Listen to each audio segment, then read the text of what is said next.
The cord is a 3-wire, 14-gauge cord. It has eyelets pre-installed for easy installation. Power cords tend to receive lots of abuse. The cord could be cut, nicked, internally damaged, or have the prongs broken off. A damaged cord should be immediately replaced to avoid an electric shock. Replacing the cord is a repair that you can do yourself, and I'm going to show you how. Hi, I'm Mark Socha.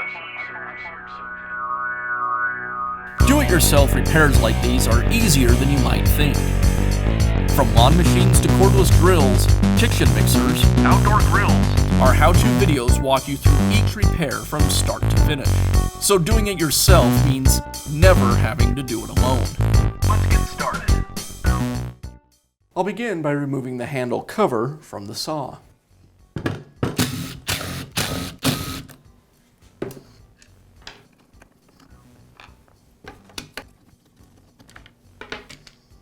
Next, I'll remove the cord clamp. Now remove the screw that secures the switch to the housing.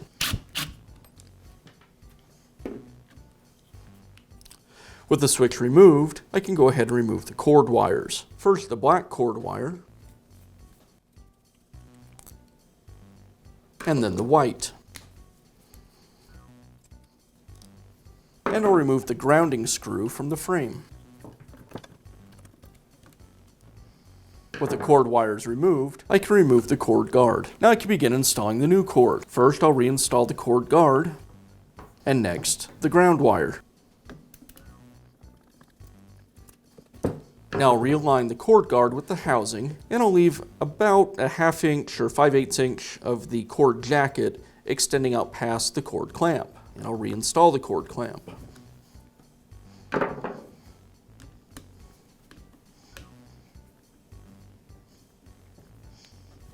I'll tuck the ground wire into the housing, and now reinstall the white and black cord wires. The white one, and then the black. I'll realign the switch with the housing, and secure it with the screw. Tuck all of the cord wires down into the housing,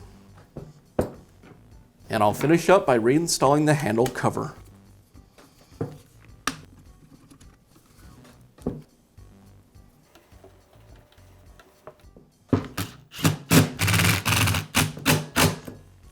And that's how you can install a new power cord to your power tool. Be sure to check back often for new videos and expert advice. If you found this video helpful, give us a thumbs up And leave a comment.